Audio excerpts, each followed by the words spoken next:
కాదు ఇది.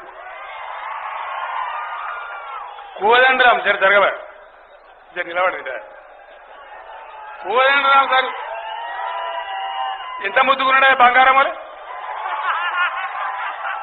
కోదండరాం ముఖం ఎంత అందంగా ఉన్నది, ఆ టీజేకి గారి ముఖమే తప్పాడైంది. ఈ బంగారు ముద్దలాంటి కోదండరాం పట్టుకొని బురద అంట ఎవరా సన్నాసి ఒక మంచిగా ఇలా 4 కోట్ల ప్రజల ఆకాంక్షకు ప్రతీక తెలంగాణ రాజకీయ జేఏసీ అధ్యక్షులు కోదండరాం ఆయనను పట్టుకొని బురద అంటావు.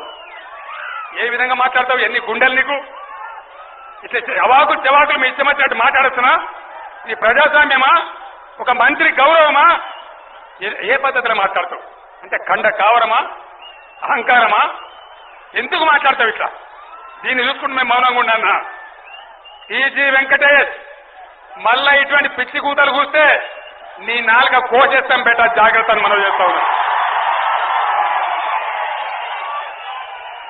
నిస్వార్థంగా కోట్లాది తెలంగాణ ప్రజల ఆకాంక్ష కోసం అద్దం బట్టి వాళ్ళ కోసం కార్యక్రమాలు చేసి రాత్రింబగలు నిరాడంబరమైన పద్ధతిలో కృషి చేస్తున్న వ్యక్తి మా జేఏసీ చైర్మన్.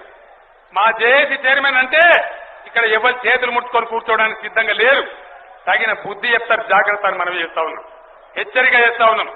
మళ్ళీ ఇటువంటి మాటలు మాట్లాడితే తస్మాత్ జాగ్రత్త అని మనం చేస్తా ఉన్నాం. కావూరి సాంబశివరావు అని ఒకడు కాకిలా కొడతాడు.